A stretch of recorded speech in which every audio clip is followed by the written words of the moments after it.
Merci Saïd, merci pour l'invitation, merci aussi à Laïla qui m'avait contacté. Euh, on va discuter, comme tu viens de le dire, des indications opératoires. Bon, je me suis cantonné au rétrécissement aortique serré asymptomatique à fraction d'éjection préservée, hein, qui est le réel problème. Alors, j'ai pas de conflit d'intérêt avec cette personne. Alors, en octobre dernier est sortie une méta-analyse qui reprend les principales Christophe, études de rétrécissement aortique est-ce que tu peux partager asymptomatique. ton écran? Merci, c'est bon. 29 études, plus de 4000 patients qui ont été réunis et qui nous dit que ce rétrécissement valvulaire aortique sous traitement conservateur, sans chirurgie, eh bien, il y a une mortalité non négligeable de presque 5% par an, une mortalité cardiaque de 3%, et la mortalité subite, finalement, ne représente que 1%. Et ce qui est intéressant, c'est que 18% des patients en moyenne deux symptômes par année. Et quand on développe des symptômes, il y a indication opératoire. Donc, ce rétrécissement aortique n'est pas une maladie bénigne, même quand il est asymptomatique. Comme l'a dit Marie-Christine, et donc je vais passer vite, il y a des indications classiques de l'ESC qui sont classe 1C, donc avec un niveau de preuve faible, la fraction d'éjection inférieure à 50%. Comme l'a dit Marie-Christine, c'est très rare chez les RAC asymptomatiques. Il y a le patient qui va démasquer des symptômes lors de l'épreuve d'effort. Et là aussi, Marie-Christine a largement insisté, mais c'est absolument fondamental. Quand le patient peut faire une épreuve d'effort, eh bien, il faut effectuer cet examen pour démasquer les faux asymptomatiques. C'est absolument essentiel. Les autres indications, elles ont été aussi soulignées. La chute tensionnelle, classe 2A, niveau de preuve C. La vitesse maximale supérieure à 5,5 mètres par seconde. Tout ça, c'est des classes de preuve C. L'essor rapide calcifié,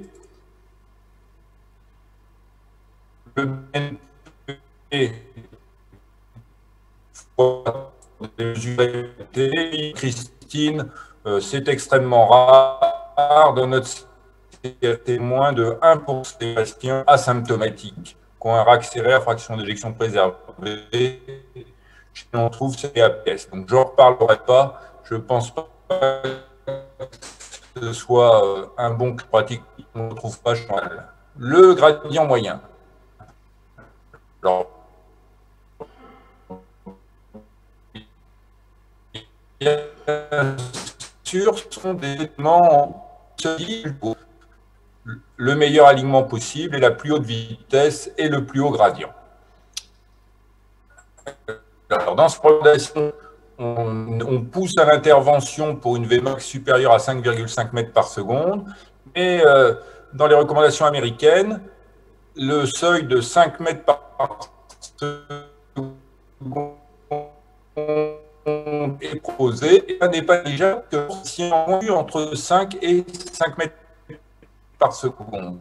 Donc, opérer les patients asymptomatiques à 5 mètres ou 5,5 mètres, eh bien, ce n'est pas la même chose. Et nous avons regardé dans notre équipe a priori le meilleur seuil entre 5 mètres et 5 mètres,5 mètres. Et en fait, on trouve des patients qui avaient une Vmax supérieure à 5 mètres par seconde avaient un pronostic équivalent en termes de mortalité par rapport aux patients qui avaient simplement 5. Donc, un pronostic équivalent, et donc il nous paraît réellement logique de proposer cette chirurgie en 1 mètre par seconde. Toute indication opératoire chez ces patients doit être mise en regard du risque opératoire. Bien entendu, la balance risque, bénéfice-risque, et donc toujours calculer quand on discute ce type. Donc je pense que l'on pourrait proposer de réduire cette valeur de 5,5 à 5 mètres par seconde pour discuter la chirurgie dans ce contexte.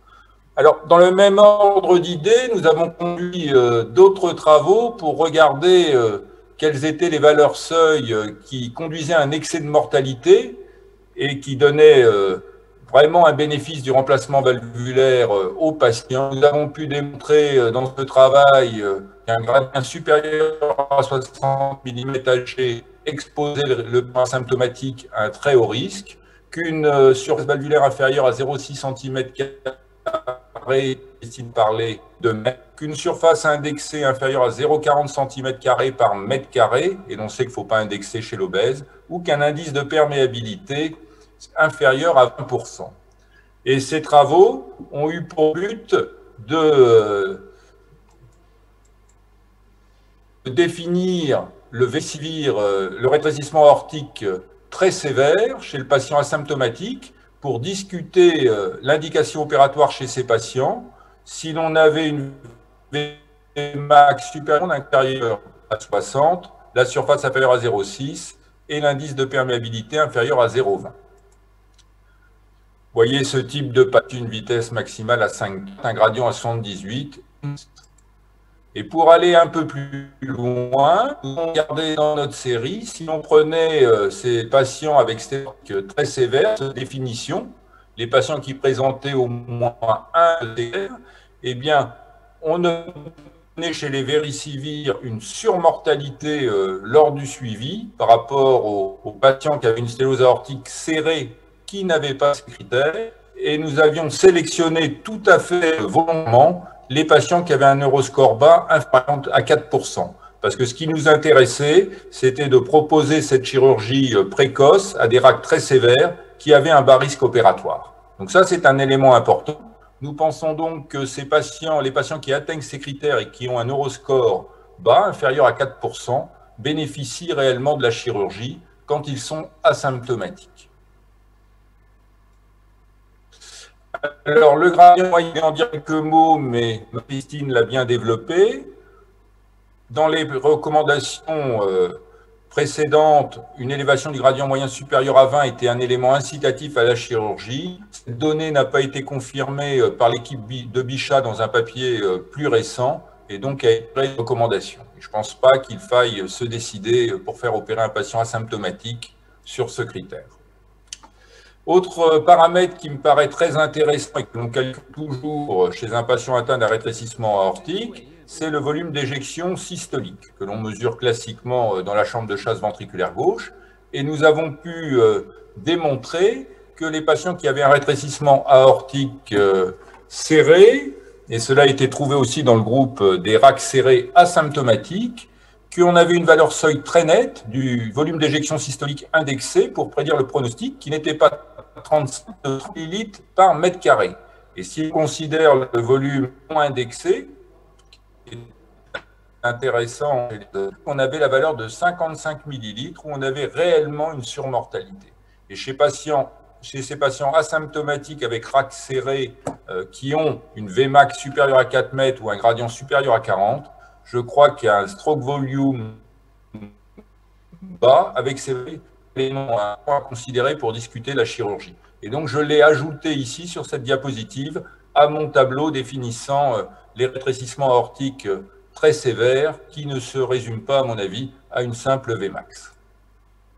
Alors ensuite, la fraction d'éjection. Là aussi, Marie-Christine en a dit un mot. C'est un essentiel, inférieur à 50, c'est rare chez les patients asymptomatiques. Dans notre expérience, c'est moins de 2% des patients qui ont un rétrécissement aortique serré asymptomatique qui ont une FE inférieure à 50%. Par contre, dans notre série, si l'on prend les rétrécissements aortiques serrés avec fraction d'éjection supérieure à 50%, on en a 15% qui ont une fraction d'éjection entre 50 et 55%. Et quand on regarde la survie de ces patients en ajustant aux symptômes, au remplacement valvulaire et en regardant aussi dans le groupe des patients asymptomatiques, eh bien on observe une surmortalité très nette quand la fraction d'éjection est entre 50 et 55%.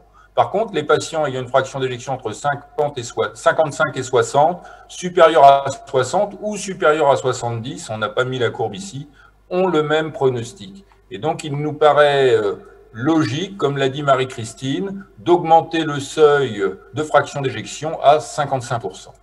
Alors le strain, Marie-Christine a été très négative sur le strain. Je le serai un peu moins, bien que je sois quand même très très ennuyé par les différences de résultats que le constructeur à l'autre. Ça, c'est vraiment un réel problème. Maintenant, la plupart des machines, des constructeurs donnent le calcul du strain avec des logiciels différents. Et un même patient, on a fait plusieurs essais, on trouve des résultats différents avec le même opérateur sur les différentes machines. Donc ça, pour moi, c'est le réel problème du strain actuellement pour l'utiliser en pratique clinique et prendre des décisions aussi importantes que celles d'une chirurgie valvulaire chez un patient d'autant plus asymptomatique. Alors on a ce travail-là avec Sylvestre Maréchaux sous presse dans le jazz, là, où on a pris des patients réellement asymptomatiques et on a trouvé effectivement que la valeur seuil de 15% était celle qui distinguait le mieux les patients à haut risque des patients à bas risque. Et les résultats étaient en faveur d'une chirurgie au-delà, on descendait au-dessus de cette valeur absolue de strain. Bon, ceci, je suis d'accord avec Marie-Christine qu'on manque encore de données chez le patient asymptomatique, que ce critère ne fait pas partie des recommandations, qu'il faut rester prudent, mais je crois qu'il aura de l'intérêt une fois qu'on aura un logiciel homogène chez les différents constructeurs. Pour la valeur chez le patient asymptomatique, dans la méta-analyse dont Marie-Christine a parlé de Julien Meine, on retrouve cette valeur de 15%, 14,7% trouvée de manière tout à fait indépendante par rapport à notre travail. Donc, le seuil de 15% chez le patient asymptomatique tient la route. En fait, on a des seuils différents publiés dans la littérature, mais on comprend très bien pourquoi, parce que quand on fait que 2 groupes, eh bien, on peut trouver des différences pour 5-6 seuils différents. La difficulté, c'est de trouver le vrai seuil, et pour ça, il faut vraiment travailler en sous-groupe de strain. C'est ce qu'on a essayé de faire dans le travail avec Sylvestre Maréchaux. Alors, si on quitte le ventricule gauche, il y a un élément qui me paraît très intéressant chez le patient qui est encore en rythme sinusal, c'est la taille de l'oreillette gauche. On a été frappé dans notre série par l'impact pronostique du volume de l'oreillette gauche chez les patients en rythme sinusal. Donc on mesure ce volume de l'oreillette gauche en biplan comme vous le faites régulièrement. Et vous voyez qu'on a une surmortalité chez les patients qui ont une oreillette gauche dilatée qui résume un petit peu la sévérité, la dysfonction ventriculaire gauche, l'élévation des pressions de remplissage. C'est vrai que ce n'est pas spécifique, il peut y avoir une hypertension ajoutée, etc. Mais quand même, ce volume de l'oreillette gauche est très prédictif avec des valeurs seuil, vous voyez, en absolu de 95 millilitres et en indexé de 50 millilitres par mètre carré et une valeur prédictive du pronostic comparable si on utilise la valeur indexée ou la valeur non indexée. Enfin, l'IRM. Donc, on a fait récemment une revue sur l'apport de l'IRM et j'ai beaucoup aimé le topo de Benjamin qui nous a bien montré l'intérêt du rehaussement tardif pour la fibrose quand elle est localisée, le T1 mapping pour la fibrose plus diffuse, pour la fibrose diffuse, mais comme l'a conclu Benjamin, il nous a dit, pour reprendre ses mots, on peut imaginer qu'à long terme, ces techniques pourront nous aider à prendre des décisions chez le rétrécissement aortique asymptomatique. Pour l'instant, on n'a pas de série chez les patients asymptomatiques et donc il faut attendre. Il faut bien regarder aussi, pour le T1 mapping, il y a beaucoup de travail à faire avant de l'utiliser en clinique pour prendre une décision chirurgicale, mais ce sont quand même des éléments qui pourront être extrêmement intéressants, la recherche de la fibrose chez le patient asymptomatique, mais qui pour l'instant ne sont pas à prendre, à mon avis, ne peuvent pas conduire à prendre une décision chez un patient asymptomatique. Alors après, on peut se poser la question d'opérer, certains défendent cette position, tous les patients porteurs d'un rétrécissement aortique serré asymptomatique. Et moi, je crois, comme Marie-Christine, que l'épreuve d'effort est essentielle pour dépister les symptômes. Ça, c'est un élément essentiel. Et je crois beaucoup que tenir compte du risque opératoire est absolument fondamental. Et donc, dans notre série, on a pris les risques, les patients à bas risque, inférieurs à 4% d'Euroscore, c'est la définition officielle du bas risque. Et en comparant chez ces patients à bas risque, donc avec faible comorbidité, ceux qui ont été précocement dans les 3 mois, ceux plus tardivement, en ajustant à tous les facteurs. Donc c'est rétrospectif, c'est très critiquable, mais on trouve quand même un bénéfice pour chez patients à bas risque de la chirurgie précoce.